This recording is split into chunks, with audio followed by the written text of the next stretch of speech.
Hi there, Steve Kaufman here. You'll notice the Canadian flag behind me. It's Canada Day. That's our national holiday in Canada. In fact, I'm inspired by my feelings of patriotism to the point that I'm going to post links to the message that our Prime Minister delivered to the country in both English and French. Our glorious Prime Minister, I'm not sure why he would be glorious. He's trying his best, I guess. Does some things that I like and some things that I don't like.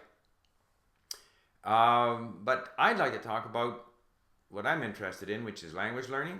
And we are trying here to encourage more people to see the value of language learning and to see that it really is entirely up to them as learners, that they needn't be dependent on teachers or traditional methods.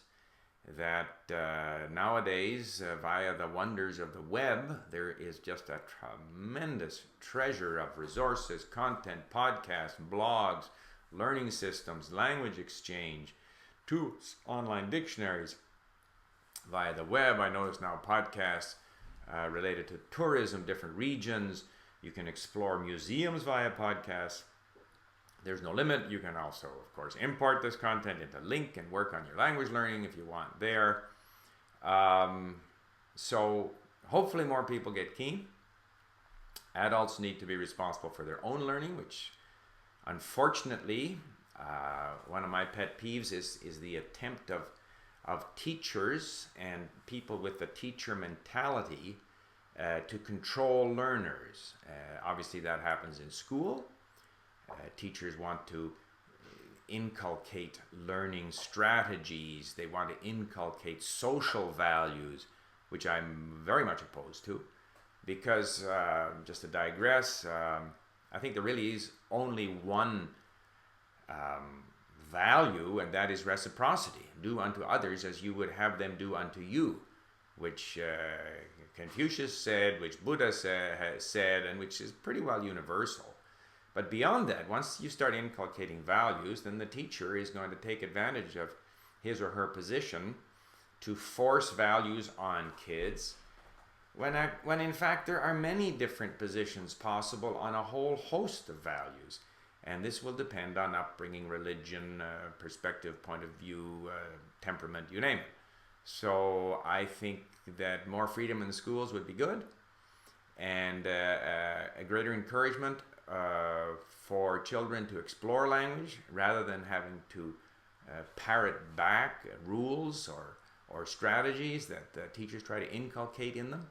And I think that because of the nature of language teaching in schools, people graduate without any sense of their own capability of exploring and discovering and learning languages on their own.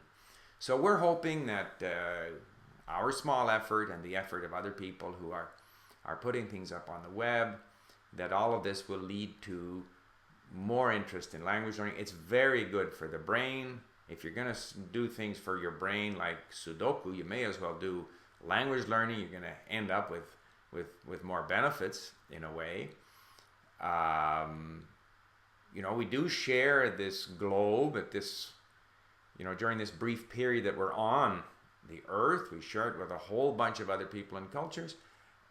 The more we can partake of these other cultures, the richer our lives will be, I believe. Now, not everyone has to believe that, but at least those that are that way inclined should realize that insofar as language learning is concerned, their fate is very much in their own hands. The less complicated it is, the better. You become a better reader by reading, not by reading strategies. You become a better speaker of a language by doing a lot of listening and reading and increasing your vocabulary. The less we hear from the linguists and other theorists, the better off we are. I've posted in the past on this subject, have made reference to Ruben Alves out of Brazil, who promotes the idea of creating hunger, and that if you're hungry enough, your brain will come up with the tools needed to achieve what you want to achieve. So that is my little diatribe on Canada Day, and look forward to continuing to do this, and I always appreciate any comments from listeners. Thank you. Bye for now.